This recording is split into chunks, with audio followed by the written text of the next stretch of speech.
Good morning dear candidates.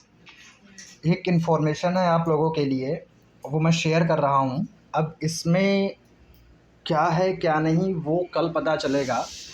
कि जैसे अभी एक मैसेज आया है एक कैंडिडेट के पास, कल उनके पास ये मैसेज आया था। इस मैसेज को पहले हम पढ़ते हैं, फिर इन्फर करेंगे कि इसका मीनिंग क्या हो सकता है।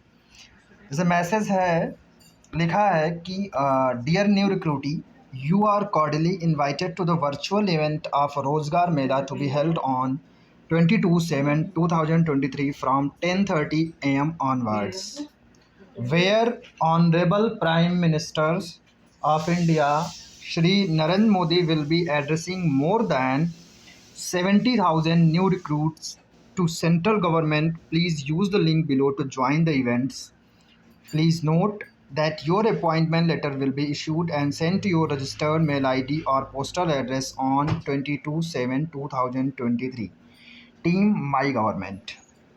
अब ये मैसेज आते हैं उन लोगों को जो सेंट्रल गवर्नमेंट में कोई भी एग्ज़ाम देते हैं। अब वो एग्ज़ाम आपका एनवीएस हो सकता है, केवीएस हो सकता है, रेलवे हो सकता है, बैंकिंग हो सकता है, या अदर जो भी डिपार्टमेंट सेंट्रल गवर्नमेंट के अंडर में आते हैं।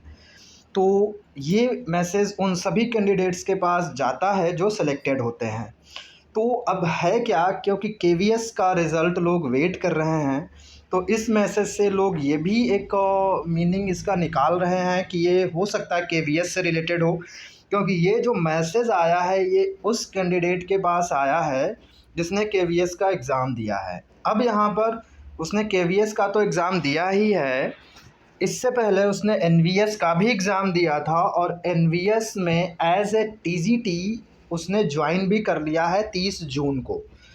तो अब यहाँ पर पॉइंट ये है, कुछ चीज़ें हैं वो मैं बताना चाहूँगा कि सबसे पहले तो इससे हम 2-3 बातें निकालना चाहते हैं जो मुझे लगती हैं। वो ये है कि जैसे जब उस टाइम एनवीएस में जो लोग सेलेक्ट हुए थे उनमें कुछ को मैसेज गए थे, कुछ को नहीं गए थे। जैसे कुछ लोग तो वहीं बुलाए गए थे जहाँ पे ये इवेंट ऑर्गेनाइज़ हुई थी, मतलब उनको हाथ से जो है जॉइनिंग लेटर दिया गया था। और कुछ लोगों को ऐसा ही मैसेज आया था, उनसे बोला गया था कि वर्चुअल यानी ऑनलाइन आप इसको देख सकते हैं, इसको अटेंड कर सकते हैं। तो कुछ को गया था, मतलब कुछ को ऐसे मैसेज गए थे, सभी को नहीं गए थे। तो उसमें क्या था कि मुझे ऐसा लगता है कि एक बात तो ये निकल के आ रही है कि जो रिमेनिंग बचे थे, भले ही उन्होंने ज्वाइन कर लिया है तो उनको शायद ये मैसेज आ रहे हैं। भले ही उन्होंने ज्वाइन कर लिया है, उनको ये मैसेज आ रहे हैं।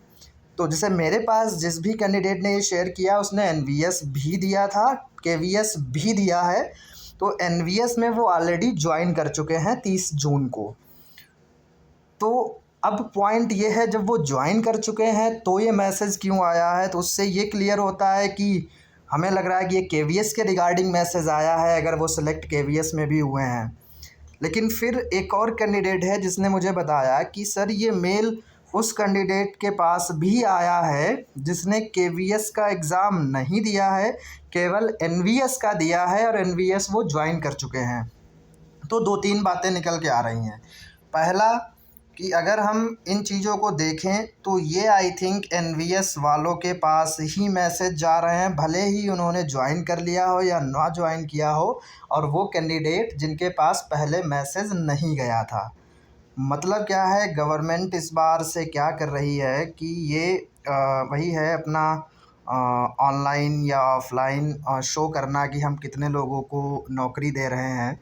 तो ये पूरा ऑनलाइन इसको ब्रॉडकास्ट किया जाता है ताकि लोगों को पता चले और गवर्नमेंट के बारे में लोग अदर को बता सकें कि हाँ इतनी नौकरियां मिल रही हैं। तो हो सकता कि जैसे कि इन्होंने कहा है 70,000 को नौकरी मिली है, जिनको 22 तारीख को ये ज्वाइनिंग लेटर दिया जाएगा।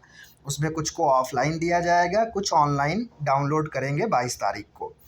दूसरा क्या है कि अब हमें ये पता लगाना है कि क्या कोई ऐसा कैंडिडेट है जिसके पास ये मैसेज गया हो और उसने एनवीएस का एग्ज़ाम ना दिया हो, या कोई भी एग्ज़ाम ना दिया हो, उसने सिर्फ केवीएस का ही एग्ज़ाम दिया हो।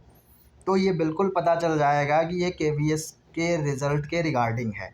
तो अभी मैं बिल्कुल नहीं कह सकता कि ये केवीएस के रिज़ल्ट के रिगार्डिंग है, क्योंकि 2 कैंडिडेट का मेरे पास है। एक कैंडिडेट ने एनवीएस और केवीएस दोनों दिया है तो उसके पास ये आया है, लेकिन वो एनवीएस जॉइन कर चुका है। दूसरा ये है, एक ऐसा कैंडिडेट है जिसने केवल एनवीएस दिया है और जॉइन कर चुका है, उसके पास ये मैसेज आया है। तो अगर हमें कोई ऐसा कैंडिडेट मिले जिसने सिर्फ़ और सिर्फ केवीएस का एग्ज़ाम दिया हो और उसके पास अगर ये मैसेज आया है, तो इस बात बिल्कुल क्लियर हो जाएगी ये केवीएस के रिज़ल्ट के रिगार्डिंग है। तो अगर आप में से कोई ऐसा कैंडिडेट है जिसने सिर्फ़ और सिर्फ केवीएस दिया हो, उसके पास अगर ऐसा मेल या मैसेज आया है तो कमेंट बॉक्स में ज़रूर लिखें। और बाकी कल वर्चुअल इवेंट है, तो ये वैसे मैसेज तो सेलेक्टेड कैंडिडेट्स के पास जा रहे हैं, लेकिन ये जो लिंक दी है, इस लिंक पर क्लिक करके कोई भी इसको देख सकता है।